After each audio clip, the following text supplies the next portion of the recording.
સુરતમાં Gajera and company અને નામાંકિત બિલ્ડર ગ્રુપ પર આવકવેરા વિભાગની તપાસ ચોથા દિવસે પણ યથાવત છે।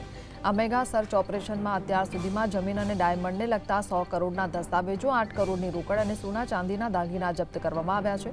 તપાસમાં અનિલ બગદાણાના જમીન સોદા રોકડમાં થયા હોવાનું ખુલ્યું છે, જેના પર એક્સપર્ટના મતે 84% સુધીનો ટેક્સ લાગી શકે છે। ગજેરા પરિવારની લક્ષ્મી ડાયમંડ રિયલ એસ્ટેટ અને શૈક્ષણિક સંસ્થાઓ પર તપાસનો ધમધમાટ તેજ બન્યો છે। સૂત્રોના જણાવ્યા મુજબ હવાલા નેટવર્ક અને મેહુલ ચોકસી સાથેના વ્યવહારોની પણ તપાસ થઈ રહી છે। વિભાગના ચોથા દિવસે દરોડા યથાવત જોવા મળી રહ્યા છે।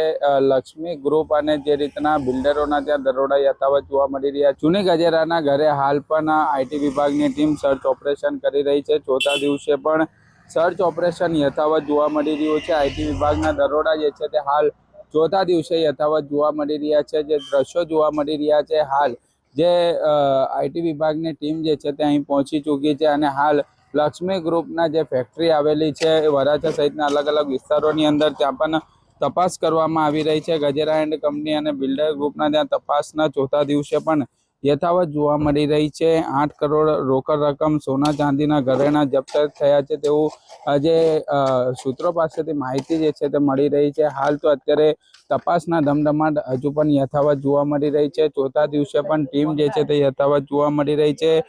સુરતના નામાંકિત બિલ્ડર અને ઉદ્યોગપતિના ત્યાં તપાસો કરવામાં આવી રહી છે। અનિલ બગદાણાના જમીનોના સોદા રોકડમાં પણ થયા હતા તેવી વાત અત્યારે સામે આવી રહી છે અને હાલ જે તપાસો જે છે તે કરવામાં આવી રહી છે। છેલ્લા 3 દિવસથી ગજેરા પરિવારની રિયલ એસ્ટેટ, એજ્યુકેશન અને ડાયમંડ કંપનીઓ પર તપાસ કરવામાં આવી રહી છે। તપાસના ધમધમાટ વચ્ચે અધિકારીઓની ચહલ પહલ પણ વધી છે। હવાલા નેટવર્કનું પણ આશંકા જે છે તે વ્યક્ત કરવામાં આવી રહ્યું છે। હાલ મેહુલ ચોકસી સાથેના વ્યવહારોની તપાસ પણ કરવામાં આવી રહી છે। મોટી કરચોરીની આશંકા વ્યક્ત કરવામાં આવી રહી છે। તપાસમાં મોટી કરચોરી બહાર આવે તેવી શક્યતા પ્રબળ જે છે તે જોવા મળી રહી છે। વસંત ગજેરા અને ચુની ગજેરાને ત્યાં તપાસો કરવામાં આવી રહી છે। ગજેરા પરિવારના સંબંધીઓના ત્યાં પણ તપાસના ધમધમાટ શરૂ કરી દેવામાં આવ્યા છે। જે ચુની ગજેરાનું ઘર આવેલું છે ત્યાં અત્યારે આઈટી વિભાગની ટીમ સર્ચ ઓપરેશન કરી રહી છે। જોઈ શકાય છે કે જે અત્યારે ગાડીઓ ઉભેલી છે ત્યાં અત્યારે તપાસો કરવામાં આવી રહી છે। ઘરની અંદર અત્યારે તમામ આઈટી વિભાગના અધિકારીઓની ચહલ પહલ વધી છે અને તમામ ડોક્યુમેન્ટ ચકાસવામાં આવી રહ્યા છે અને તપાસો કરવામાં આવી રહી છે। સાહિત્ય જગતાપ, GSTV।